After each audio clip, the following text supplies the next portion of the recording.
Hey, what's up? This is Mikey for Ride1UP, and let's build this Core-5 electric bike. This video is going to be focused on building the bike for your very first ride. After you've finished everything here, we've got more videos to get the most out of your bike for years to come. Just like you, I actually got the bike shipped out to me. UPS or FedEx or one of those companies, they did a real bang-up job of driving it all the way up the Rockies up to my front door, but I am not worried. A few bumps and scrapes on the box don't really indicate what's inside. I think of it less like a banana and more like a coconut. And between you and me, pretty much every single electric bike that gets shipped comes in a box that looks like this. So let's go ahead and jump into the unboxing and the build. For this, I'm only going to need a few things: a flathead screwdriver, wire cutters, and some scissors. Later for the build, I'm going to need a 15mm wrench or a crescent wrench. Right now, for the unboxing, I'm going to use the flathead for the staples, I'm going to use the scissors for the tape, and then wire cutters for the zip tie. Since I'm doing the Core-5 today, I'm feeling pretty good about lifting up that lightweight bike out of the box. I'm going to fast forward a little bit and get to the fun stuff. There are a couple of things to note when taking off the packaging. When I'm cutting the zip ties, I was careful not to cut any of the cables that the bike needs to operate, or really none of the cables at all.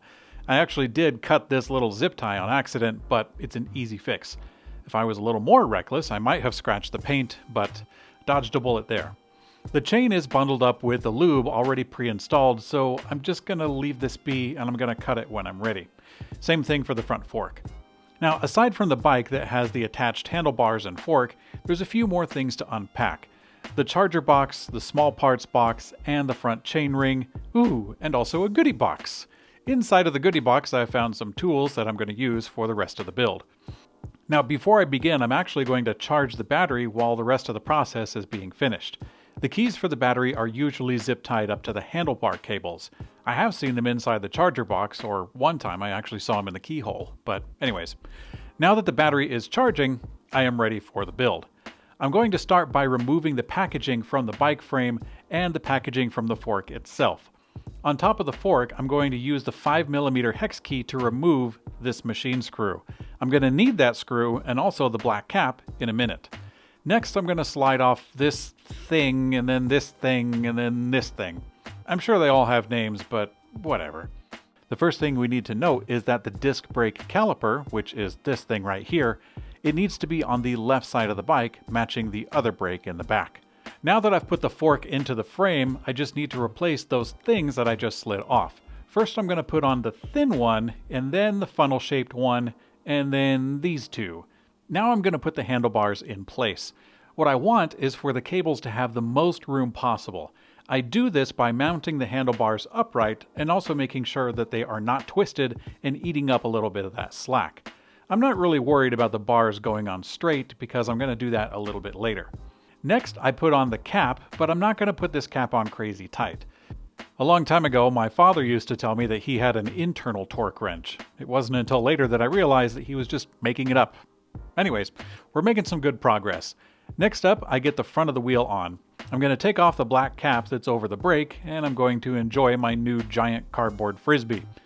Now, the goal of this is to get the part of the axle into the bottom claws of the front fork. While doing this, I'm going to look down into the brake and make sure that the disc attached to the wheel slides right in between the pads that are attached to the fork. It sounds like a mouthful, but it's actually really simple. Now that that's in place, I tighten up the nuts on both sides of the wheel. I'm going to use that 15mm wrench for the last little bit. Okay, now it's starting to resemble a bicycle. I'm going to put some air in the tires up to about 50 pounds. Now it's time to align the handlebars. I keep my eyes on the stem right here and get it straight with the front tire. When I've got my final answer, I tighten that down here with the 4mm hex key on both sides. Since I don't have gorilla arms, I'm going to need to get the handlebars up, so I loosen the cap on the front of the stem. After I've got it in a reasonable direction, I tighten it back down with the 4mm hex key once again. Now, let's go ahead and move on to the chain ring, which is actually this big thing that was inside the box. Going to the back of the bike, I'm going to open up this bag, cut the zip tie of course, and I'm going to rest the chain on this post. Inside the bag is actually an important part that I need. The chain ring goes on this square post, but I do have to get it right. This post here is supposed to face the opposite direction of the post on the other side of the bike. There's only 4 choices, so it's going to be pretty obvious if it's not on there correct. After I shove it on with my hands, I'm going to put the chain around the ring and then put that bolt into the center of the chain ring. I'm going to use the 8mm hex key to tighten this down. And by golly, I am not going to be shy. I'm going to put a lot of strength on that. I'm getting pretty excited because I'm almost done.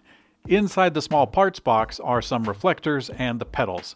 The pedals are marked with stickers for left and right, and if that's not enough, they also have letters on the inside of the screw.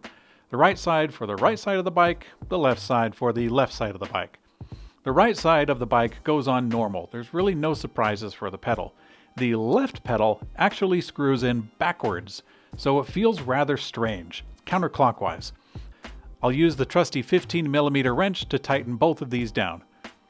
Next, let's tilt the bike a touch towards the front left just to get the back wheel up and then spin through the chain using the pedal. If this doesn't move smoothly, don't worry because we've got an upcoming video on adjusting the chain and derailleur.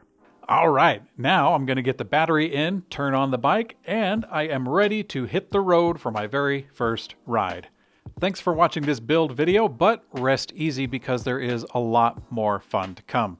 After your first ride, you'll want to check out the video on sizing the bike to make sure that it fits you properly, and also the first maintenance and set-in procedures. It might sound like a lot, but you gotta remember that a bicycle is kind of like a new puppy. With the proper training and the right discipline, you will have a loyal servant for many years to come. I'm Mikey for Ride1UP, and I will see you in the next video.